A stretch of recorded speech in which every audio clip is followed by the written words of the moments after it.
Són primeres figures d'àmbits diferents i generacions diverses, però tenen en comú haver actuat en un mateix escenari, el del Festival Castell de Peralada, que aquest estiu celebra el seu 25è aniversari.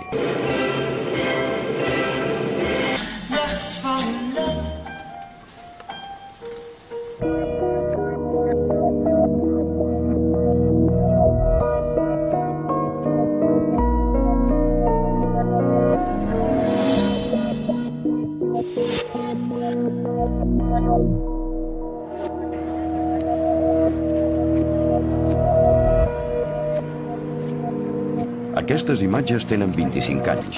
Corresponen a la primera nit del Festival Castell de Peralada. L'expectació era gran. Els anfitrions esperaven els convidats de gala. S'oferia un doble programa, l'òpera de Rimsky-Korsakov, Mozart i Salieri i el Rèquiem de Mozart.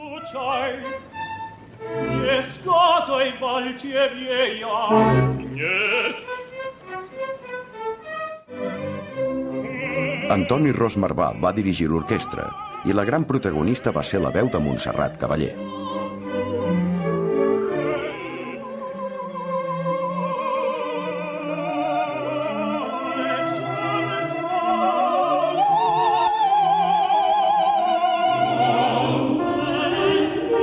La soprano havia protagonitzat ja un concert al vespre, a la manera d'un aperitiu, en el marc de l'Església del Carme.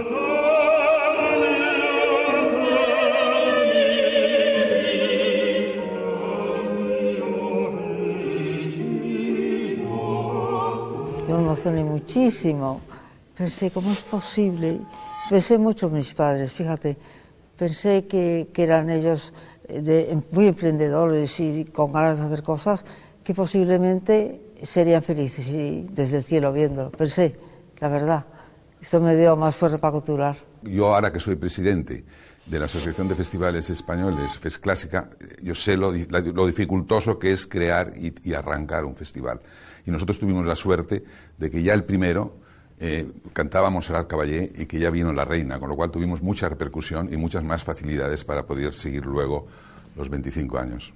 Sí, degut a que la Carmen Mateu i el Luis López de la Madrid em van portar donar un vol per tot el que era dintre els murs del castell de Peralada.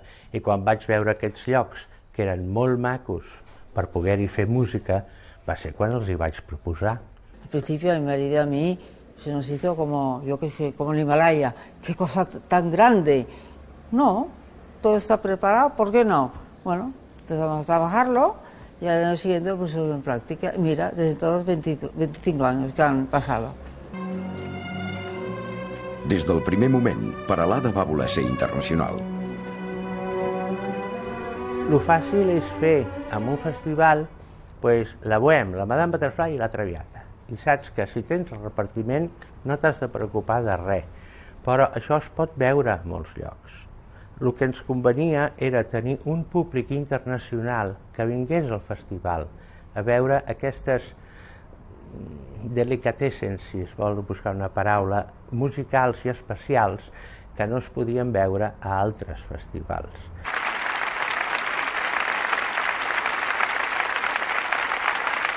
El segon any de Festival de Peralada, un fet excepcional va donar-li enorme repercussió. Josep Carreras, recuperat d'una leucèmia, va tornar a cantar.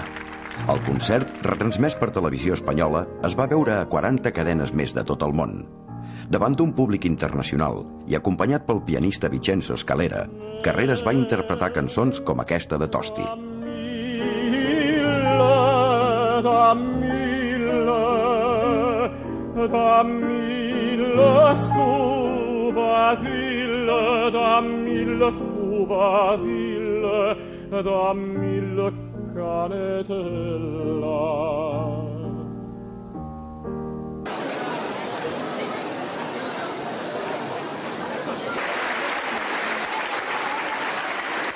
Unes hores abans havia tingut lloc un acte encara més singular, la improvisada actuació de Josep Carreras, acompanyat físicament i emocionalment per Montserrat Caballé, a la plaça del poble de Peralada. Això va ser una idea, vaig de reconèixer, del meu germà, que ens va proposar un dia abans, i vam dir de seguida que sí. I sembla mentida, en un dia deien no vindrà gent, però no hi cabia ni una agulla. Aquesta és la veritat. I va ser una cosa de molt èxit en aquells moments. No èxit ja artístic, sinó com a poble, com a gent i sobretot com a convocatòria d'unió amb el festival. Este es un libro de firmas que tenemos de cantidad de artistas y mucha gente dentro del mundo musical.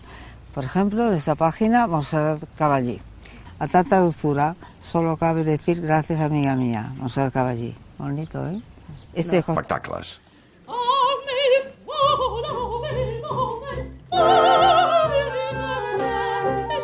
I vam fer-ho de la mà de la innovació.